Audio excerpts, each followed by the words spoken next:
आज ही Doubtnut app download करें। Doubtnut पर होगा अब आपके सभी मैथ्स, केमिस्ट्री, फिजिक्स और बायोलॉजी डाउट्स का सफाया।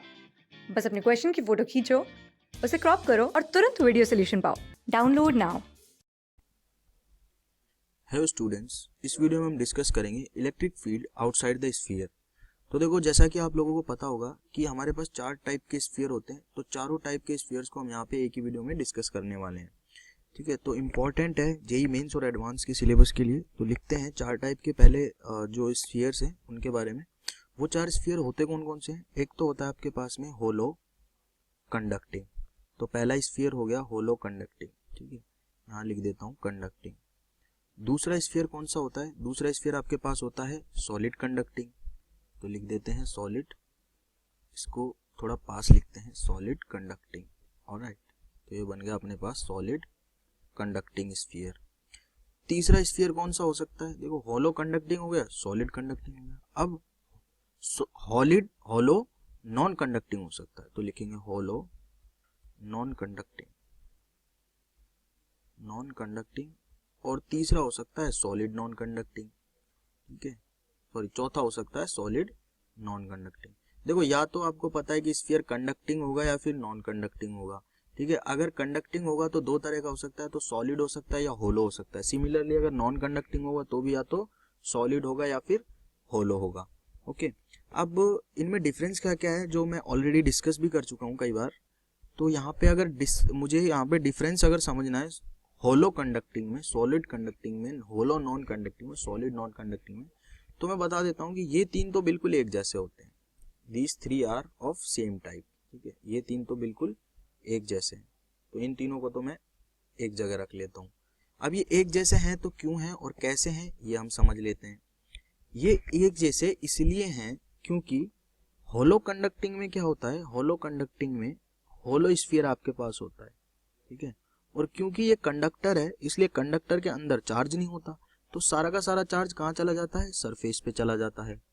ये हो गया आपके पास में होलो कंडक्टिंग स्फीयर। ठीक है, अब जो मैं बोलता जा रहा हूँ बड़ी ध्यान से सुनने वाली बातें हैं। अगर ये सॉलिड कंडक्टर की बात करूँ तो ये सॉलिड स्फीयर हो गया जो कि एक कंडक्टिंग स्फीयर है। ठीक है, सॉलिड अंदर मटेरियल भरा हुआ है। अगेन इसमें भी क्या होगा, क्योंकि ये कंडक्टिंग है इसलिए कंडक्टर के तो अंदर चार्ज नहीं होता, तो बाहर चला जाएगा। ठीक है, सारा का सारा चार्ज कहाँ चला जाएगा? बाहर चला जाएगा। तो ये हो गया अपने पास में सॉलिड कंडक्टिंग स्फीयर। अब है अपने पास में होलो नॉन कंडक्टिंग स्फीयर। तो इसको भी बना लेते हैं। ये अपने पास में हो गया होलो नॉन कंडक्टिंग स्फीयर। इसकी क्या खासियत है? ये होलो है, इसको अगर हम चार्ज देंगे भी, वैसे तो इस पे कोई वैसे तो ये नॉन कंडक्टर है। नॉन कंडक्टर तो इसका मतलब ये नहीं है कि इस पे चार्ज नहीं हो सकता। चार्ज जो होगा वो सरफेस पे ही होगा। ठीक है, क्योंकि ये क्या है? होलो है, इसके अंदर कोई मटेरियल ही नहीं है। अगर इसके अंदर मटेरियल होता तो चार्ज हो सकता था, क्योंकि ये तो नॉन कंडक्टिंग है। कंडक्टिंग में नॉन कंडक्टिंग में यही डिफरेंस है। कंडक्टर चाहे सॉलिड हो चाहे होलो हो, चार्ज हमेशा सरफेस पे जाएगा। लेकिन नॉन कंडक्टर अगर होलो है तो चार्ज सरफेस पे रहेगा, सॉलिड है तो चार्ज उसके वॉल्यूम में जाएगा। अब ये अपने को लिखना है सॉलिड नॉन कंडक्टिंग स्फीयर। ठीक है, इसमें चार्ज अंदर वॉल्यूम में रहेगा, क्योंकि इसमें अंदर मटेरियल है, और मटेरियल है इसका मतलब क्या है कि अंदर चार्ज हो सकता है। अब डिपेंड करेगा कि ये कंडक्टिंग है या नॉन कंडक्टिंग। कंडक्टिंग होता तो अंदर इसमें चार्ज नहीं होता, क्योंकि अंदर कंडक्टर की इलेक्ट्रिक फील्ड 0 होती है। ये है नॉन कंडक्टिंग, इसलिए इसके अंदर वॉल्यूम में चार्ज है। ओके, अब मुझे फाइंड करनी है electric field outside the sphere. तो इन तीनों के कारण देखो, ये तीनों स्फीयर हैं, आपको बिल्कुल आइडेंटिकल दिख रहे हैं। इन पे चार्ज है कहाँ पे? सरफेस पे, तीनों के। तो सरफेस पे चार्ज है तो सरफेस चार्ज डेंसिटी होगी सिग्मा, इसकी भी सिग्मा, इसकी भी सिग्मा। इस पे चार्ज है अंदर वॉल्यूम में, स्फीयर के अंदर, तो इसकी चार्ज डेंसिटी हो जाएगी रो। ओके, अब हम करते हैं इसका एनालिसिस। ये तीनों स्फीयर जो हैं इनके कारण बाहर किसी पॉइंट पे मुझे निकालनी है इलेक्ट्रिक फील्ड। तो कैसे निकालेंगे? एक स्फीयर ले लो कोई भी, क्योंकि आएगी तो तीनों के कारण सेम ही, क्योंकि तीनों का क्या है? सेम बिहेवियर है, एग्जैक्टली सेम आइडेंटिकल स्फीयर बना रहे हैं तीनों। ठीक है, तो तीनों के कारण सेम ही आएगी, तो बना लिया हमने एक स्फीयर। ठीक है, इसको आप होलो कंडक्टिंग भी बोल सकते हो, इसको आप सॉलिड कंडक्टिंग भी बोल सकते हो, और इसको आप होलो नॉन कंडक्टिंग भी बोल सकते हो। तीनों के कारण सेम ही आएगी। चार्ज इस पे बिखरा हुआ है अपने पास में ऊपर इस तरह से। ठीक है, ओके, अब क्या करना है हमें? अब हमें इलेक्ट्रिक फील्ड फाइंड करनी है। तो कंटिन्यूअस चार्ज डिस्ट्रीब्यूशन के लिए सबसे बेस्ट तरीका जो होता है वो होता है गॉस लॉ। और गॉस लॉ में हम क्या करते हैं, लेट्स से सेंटर से हमें आर दूरी पे फाइंड करनी है, स्मॉल आर दूरी है, कैपिटल आर इसकी खुद की रेडियस है, ठीक है। आर दूरी पे अगर मुझे फाइंड करनी है यहाँ पे किसी पॉइंट पे इलेक्ट्रिक फील्ड, तो मैं इस पॉइंट से होती हुई एक क्या बना लूँ, गॉसियन सरफेस, ठीक है। तो गॉसियन सरफेस बना लेते हैं, लेट्स से ये गॉसियन सरफेस हो गई। स्फीयर के लिए गॉसियन सरफेस का सिलेक्शन करते हैं तो क्या ध्यान रखना है कि स्फीयर के लिए गॉसियन सरफेस भी स्फीयर ही बनानी है, ठीक है। तो गॉसियन सरफेस बन गई। अब इस गॉसियन सरफेस से जो निकलने वाला फ्लक्स होगा यानी कि E dot D A vector, वो किसके बराबर होगा, Q in upon epsilon not के बराबर होगा। ओके, ये बात होगी। अब देखो ई लिखा हमने, समेशन ई, ठीक है। चलो इसको लिख देते हैं, ई लिखा। अब इस अगर यहाँ पे सारा चार्ज मैं मानूं, इस चार्ज के कारण यहाँ पे जो चार्ज है उसके कारण इलेक्ट्रिक फील्ड कहाँ होगी, बाहर की तरफ, ठीक है। तो यहाँ होगा इलेक्ट्रिक फील्ड की डायरेक्शन, और जो एरिया वेक्टर होगा वो कहाँ होगा, वो भी सरफेस के परपेंडिकुलर, यानी कि ई और ए के बीच का एंगल हो गया 90 डिग्री। तो इसको लिख सकता हूँ ई डी ए, और ये बराबर होगा क्यू इन। क्यू इन की वैल्यू क्या होगी, क्यू इन की वैल्यू हो गई sigma into A, area of, या फिर इसको सीधा सीधा आप ऐसे कर लो, आसान रहेगा, ये सब सिग्मा वगैरह इंट्रोड्यूस नहीं करना पड़ेगा। मान लो कि टोटल चार्ज है क्यू इस स्फीयर के ऊपर, तो क्यू इन कितना हो गया, गॉसियन सरफेस के अंदर का जो चार्ज है वो कितना है, small Q upon epsilon not, क्योंकि गॉसियन सरफेस के अंदर उतना ही चार्ज है जो चार्ज स्फीयर की सरफेस पे है। सरफेस पे चार्ज मान लिया मैंने क्यू है, ओके, तो लिख दिया भाई क्यू अपॉन एप्सिलॉन नॉट। अब E into summation of D A is equals to लिखाना पड़ेगा क्यू अपॉन एप्सिलॉन नॉट। अब देखो एरिया जो है क्लोज लूप का, क्लोज लूप की बात कर रहा हूँ, ये एरिया किसका है, ये गॉसियन सरफेस का एरिया है, ये अपनी स्फीयर का एरिया नहीं है, गॉसियन सरफेस का एरिया है।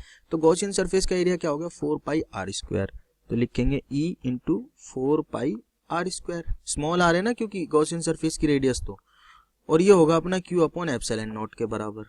तो यहाँ से ई जो होगा वो क्या आ जाएगा, q upon 4 pi epsilon naught r square. तो ई की वैल्यू कितनी बन गई अपने पास में, k q upon small r square, ठीक है।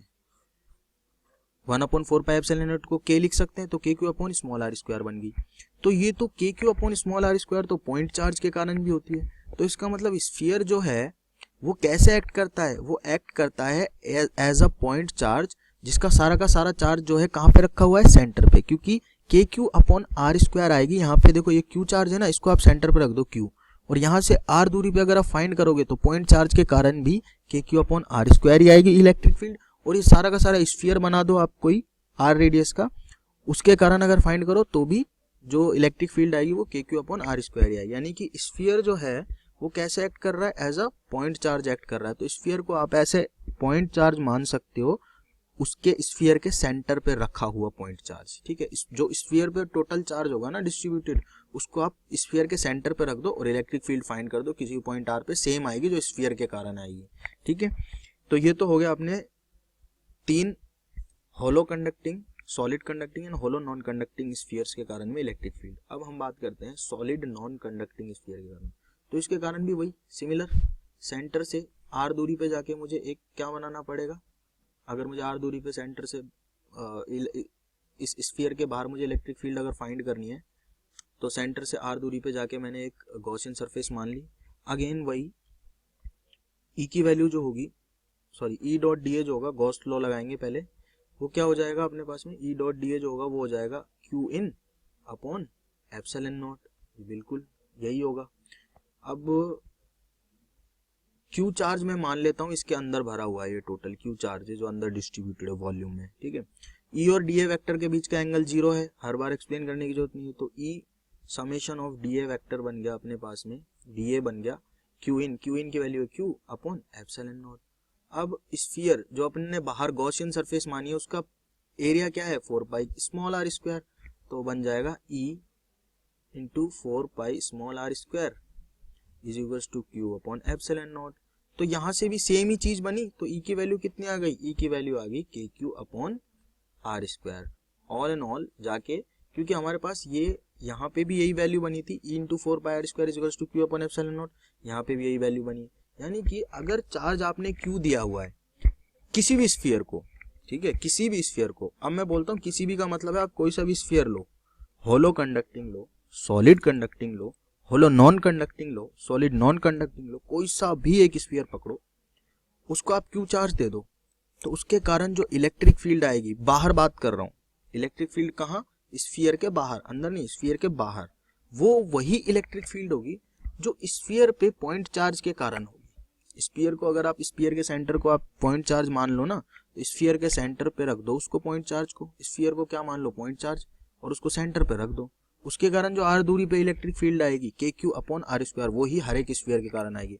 और यहाँ पे चारों स्फीयर के कारण जो इलेक्ट्रिक फील्ड होती है वो क्या होती है, सेम होती है, यानी कि बाहर हमेशा स्फीयर के इलेक्ट्रिक फील्ड आएगी k q upon r square. Class 6 से 12 से लेके नीट, IIT, जेई मेंस और एडवांस के लेवल तक 10 मिलियन से ज्यादा स्टूडेंट्स का भरोसा। आज ही डाउनलोड करें डाउटनेट ऐप या व्हाट्सएप कीजिए अपने डाउट्स 8400 400 400 पर।